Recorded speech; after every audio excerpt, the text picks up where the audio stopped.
Hi అందరికీ నమస్కారం. మీరు చూస్తున్నారు తెలుగు బుక్స్ సమ్మరీ. పుస్తకాల ద్వారా మన ఆలోచనలను, మన జీవితాలను మెల్లగా కానీ లోతుగా మార్చే ఒక ప్రయత్నం. ఈరోజు మనం ఎంచుకున్న పుస్తకం కేవలం చదివి పక్కన పెట్టేసేది కాదు. ఇది మన జీవితాన్ని మార్చగలిగే ఒక మాన్యువల్. ప్రపంచవ్యాప్తంగా దాదాపు 5 కోట్ల కాపీలు అమ్ముడైన ఒక అద్భుతమైన గ్రంథం. అదే you can heal your life. రచయిత లూయిస్ హే. ఈ రోజుల్లో మనం చూస్తే ఎవరిని కదిలించినా ఏదో ఒక సమస్య. ఒకరికి అనారోగ్యం, మరొకరికి ఆర్థిక ఇబ్బందులు, ఇంకొకరికి బంధాల్లో గొడవలు. పైకి నవ్వుతూ కనిపించినా లోపల ఏదో తెలియని వెలితి, భయం, ఆందోళన. మనం డాక్టర్ల చుట్టూ తిరుగుతాం, మందులు వాడతాం, పూజలు చేస్తాం, లేదా మన రాత ఇంతేలే అని సరిపెట్టుకుంటాం. కానీ లూయిస్ హే ఒక షాకింగ్ నిజాన్ని మన ముందు ఉంచారు. మీ సమస్య ఏదైనా సరే, అది అనారోగ్యం కావచ్చు, పేదరికం కావచ్చు, ఒంటరితనం కావచ్చు, దానికి మూల కారణం మీ ఆలోచనా విధానమే అని ఆవిడ బల్లగుద్ది చెప్పారు. వినడానికి ఇది కొంచెం కష్టంగా అనిపించవచ్చు. నాకు క్యాన్సర్ వస్తే దానికి నా ఆలోచన ఎలా కారణమవుతుంది అని మీరు అడగవచ్చు. నాకు ఉద్యోగం పోతే అది నా తప్పు ఎలా అవుతుంది అని సందేహం రావచ్చు. ఈ ప్రశ్నలన్నింటికీ ఇప్పుడు మనం లోతైన సమాధానాలు తెలుసుకోబోతున్నాం. ఎందుకంటే ఈ పుస్తకంలో చెప్పినట్లుగా మన శరీరం, మన మనసు వేరువేరు కాదు. మన ఆలోచనలే మన శరీర రసాయనాలను మారుస్తాయి.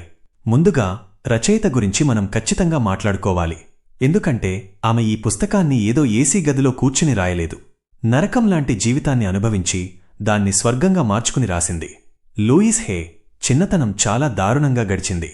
చిన్నప్పుడే తల్లిదండ్రుల విడాకులు, పేదరికం, సవతి తండ్రి వేధింపులు, లైంగిక వేధింపులు, ఇలా ఎన్నో గాయాలు ఆమె మనసుపై పడ్డాయి. ఆమె పెరిగి పెద్దయ్యాక కూడా ఆ దురదృష్టం ఆమెను వెంటాడింది. వైవాహిక జీవితం విఫలమైంది. వీటన్నింటి ఫలితంగా మధ్య వయసులో ఆమెకు వజైనల్ క్యాన్సర్ వచ్చింది. డాక్టర్లు ఆపరేషన్ చేయాలన్నారు. కాని లూయిస్ హే ఒక నిమిషం ఆలోచించారు. నా చిన్నతనం నుంచి నేను లైంగికంగా, మానసికంగా ఎంతో వేదన అనుభవించాను. నా మీద నాకే అసహ్యం ఉంది. నా మీద నాకున్న కోపమే ఈ క్యాన్సర్ రూపంలో నా శరీరాన్ని తింటోంది అని ఆమె గ్రహించారు. ఆమె ఆపరేషన్ కోసం కొన్ని నెలల గడువు అడిగారు. ఆ సమయంలో ఆమె మందులు వేసుకోలేదు. బదులుగా ఆలోచనల చికిత్స మొదలుపెట్టారు. తనను హర్ట్ చేసిన వాళ్లందరినీ క్షమించడం మొదలుపెట్టారు. అద్దం ముందు నిలబడి తనను తాను ప్రేమించుకోవడం నేర్చుకున్నారు. పోషకాహారం తీసుకున్నారు. ఆశ్చర్యకరంగా 6 నెలల తర్వాత డాక్టర్లు చెక్ చేస్తే క్యాన్సర్ ఆనవాళ్లు కూడా లేవు. ఇది కేవలం మిరాకిల్ కాదు, ఇది సైన్స్ అని లూయిస్ హే చెబుతారు. ఆమె చెప్పే ప్రధాన సూత్రం: మనం చేసే ప్రతి ఆలోచన మన భవిష్యత్తును నిర్మిస్తోంది. మనలో చాలామందికి ఒక అలవాటు ఉంది. మనం ఎప్పుడూ నాకు ఇది లేదు, నాకు అనారోగ్యం, నాకు డబ్బు చాలట్లేదు అని ఆలోచిస్తుంటాం. విశ్వం లేదా ప్రకృతి ఎప్పుడూ మన మాట వింటుంది. మనం ఏది గట్టిగా నమ్ముతామో దాన్నే మనకు ఇస్తుంది. మనం జీవితం కష్టమని నమ్మితే విశ్వం మనకు కష్టాలనే ఇస్తుంది. ఎందుకంటే మన నమ్మకాన్ని నిజం చేయడమే విశ్వం పని. లూయిస్ హే ప్రకారం మన సమస్యలన్నింటికీ ప్రధానంగా 4 కారణాలు ఉన్నాయి. అవి విమర్శ, అపరాధ భావన, భయం మరియు పగ. మొదటిది విమర్శ, క్రిటిసిజం. మనల్ని మనం విమర్శించుకోవడం లేదా ఇతరులను ఎప్పుడూ తప్పుపట్టడం. ఇది మనలో ఆర్థరైటిస్ వంటి కీళ్ల నొప్పులను తెస్తుంది.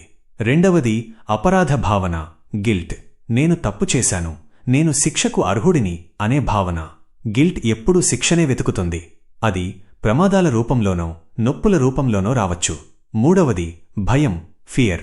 భవిష్యత్తు గురించి భయం, మార్పు అంటే భయం. ఇది టెన్షన్, అల్సర్లు, బట్టతల వంటి సమస్యలకు దారితీస్తుంది.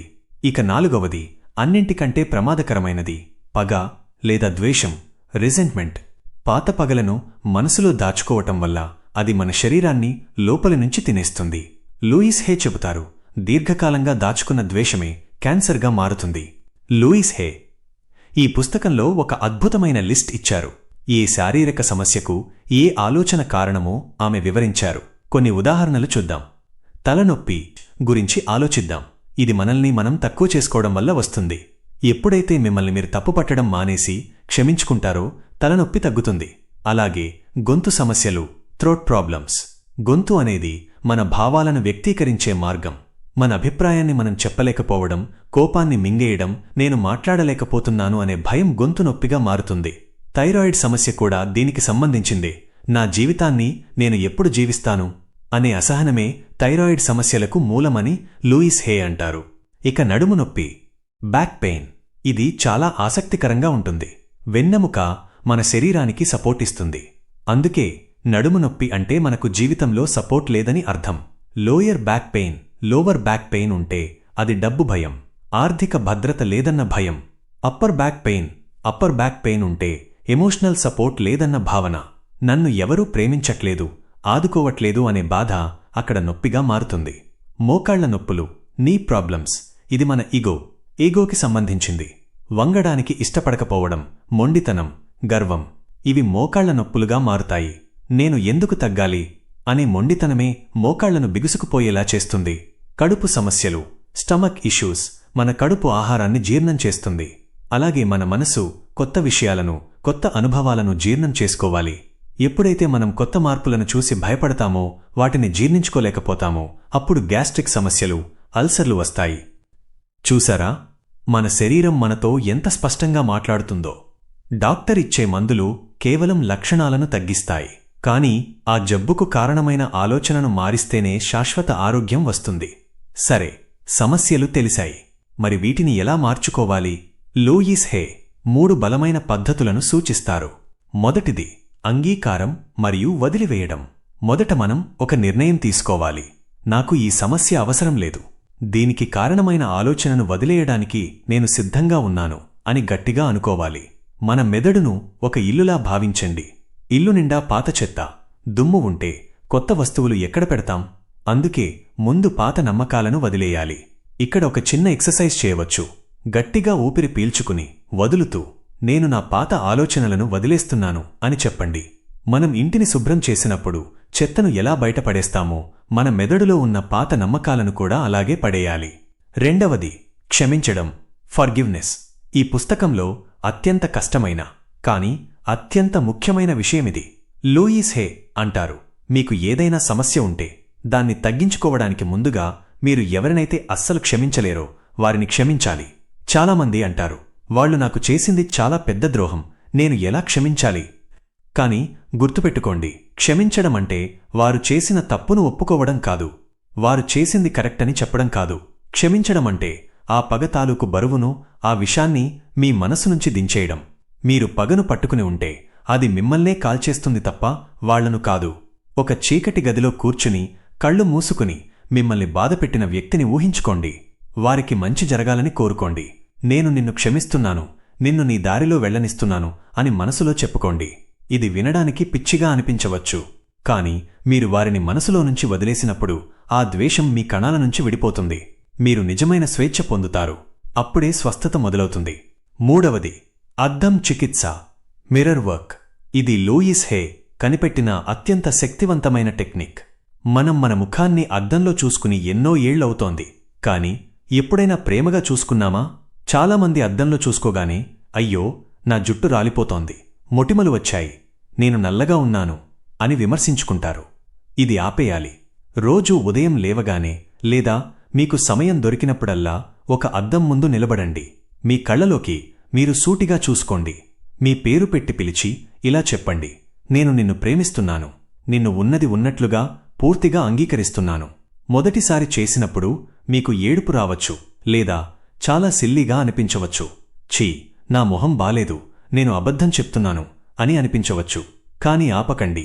రోజుకు కనీసం 10 సార్లు ఇలా చెప్పండి. మీరు చిన్నప్పుడు ఏ ప్రేమ కోసమైతే మీ తల్లిదండ్రుల నుంచో ఇతరుల నుంచో ఎదురుచూశారో ఆ ప్రేమను మీకు మీరే ఇచ్చుకోవడమే మిర్రర్ వర్క్. ఇది మీలో ఉన్న ఆత్మవిశ్వాసాన్ని అమాంతం పెంచుతుంది. మీరు మిమ్మల్ని ప్రేమించుకోవడం మొదలు పెడితే ఈ ప్రపంచం మిమ్మల్ని ప్రేమించడం మొదలు పెడుతుంది. మన జీవితాన్ని మార్చే మరో ఆయుధం ధృవీకరణలు, అఫర్మేషన్స్. అఫర్మేషన్ అంటే ఒక పాజిటివ్ స్టేట్మెంట్. మన మనసు ఒక తోటలాంటిది. అందులో మనం మంచి ఆలోచనలు అనే విత్తనాలు నాటాలి. అవే అఫర్మేషన్స్. చాలామంది తప్పుగా అఫర్మేషన్స్ రాస్తుంటారు. ఉదాహరణకు, నాకు ఆరోగ్యం రావాలి అని అంటారు. రావాలి అంటే ఇప్పుడు లేదు అని అర్థం. మీ సబ్కాన్షియస్ మైండ్ దాన్ని ఓహో ఇప్పుడు ఆరోగ్యం లేదు అని అర్థం చేసుకుంటుంది. అందుకే ఎప్పుడూ వర్తమానకాలం ప్రెజెంట్ టెన్స్లోనే చెప్పాలి. ఆరోగ్యం కోసమైతే నేను పరిపూర్ణ ఆరోగ్యంతో ఉన్నాను, నా శరీరం అద్భుతంగా పనిచేస్తోంది అని చెప్పాలి. డబ్బు కోసమైతే డబ్బు నా దగ్గరకు సులభంగా వస్తోంది.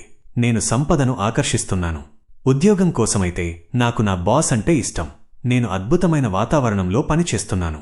మీరు ఒక మొక్క నాటినప్పుడు అది మరుసటి రోజే పూలు పూయదు కదా, దానికి నీళ్లు పోయాలి, కలుపు తీయాలి. అఫర్మేషన్స్ కూడా అంతే.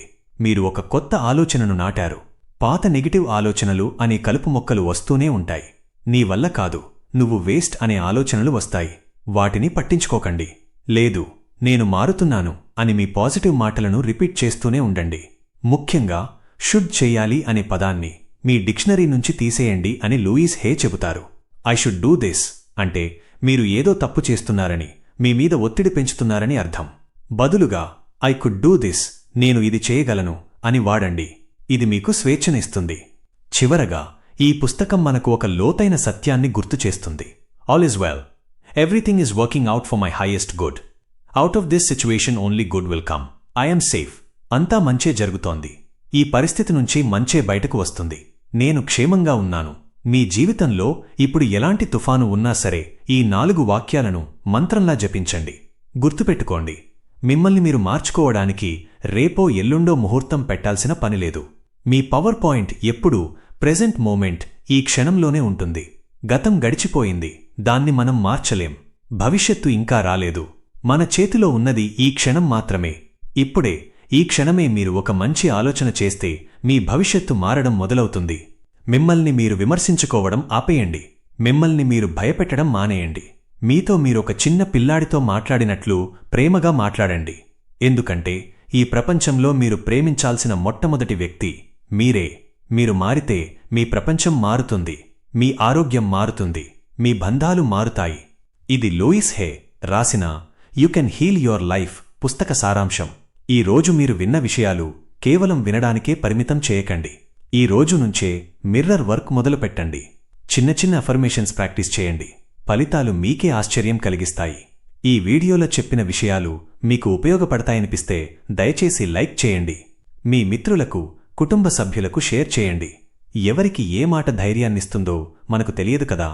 ఇలాంటి మరిన్ని అద్భుతమైన తెలుగు పుస్తక సారాంశాల కోసం తెలుగు బుక్స్ సమ్మరీ ఛానల్ని సబ్స్క్రైబ్ చేసుకోండి. మరొక మంచి పుస్తకంతో మళ్ళీ కలుద్దాం. అప్పటిదాకా మిమ్మల్ని మీరు ప్రేమించుకుంటూ ఉండండి. ధన్యవాదాలు.